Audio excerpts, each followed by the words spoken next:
a miracle appears to have happened. We've seen images on state-run media of divers and rescue workers hauling out a woman from the murky waters of the Yangtze River. She's a 65-year-old passenger, and it appears that they have actually rescued her from the upturned hull of this boat. If we look at the scene at the moment on the Yangtze, you've got hundreds and hundreds of police officers, more people being drafted in. The military is there, military divers have been drafted in. There is no shortage of manpower on the banks of the river. What we need to do is look back at last night and what happened there.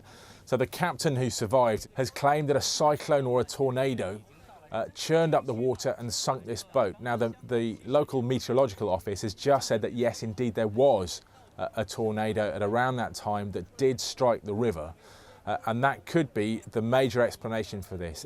This is not a small body of water. It's a vast river, several times the width of any major river that you can think of. It's huge, but you can see from one side to another. So how did this boat with so many people on it not make it to shore in this bad weather? Well, something as freakish as a cyclone or a tornado might be the explanation. What do we know about who was on board this boat? Because it was a cruise ship, wasn't it?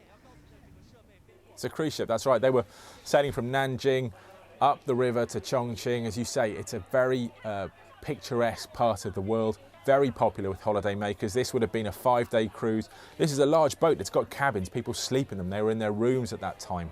Most of the passengers, we understand, were on a tour group, 50 to 80 years old on average.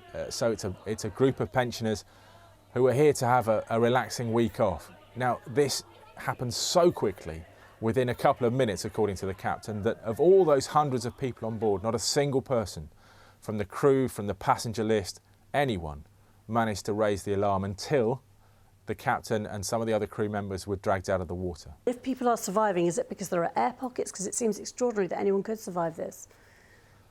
Well, it does seem extraordinary that anyone at all could survive this. If you look at the picture of the ship at the moment, it is upturned. You can see this brown hull peeking above the muddy waters of the Yangtze. There are rescue workers on board hammering away and listening to see if they get any response from inside.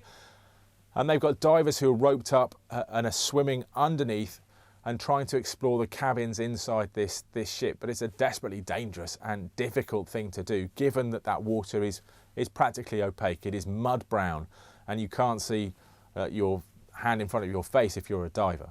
So that is the only hope, but it would be hoping against hope to think that 400 people have found air pockets in order to survive.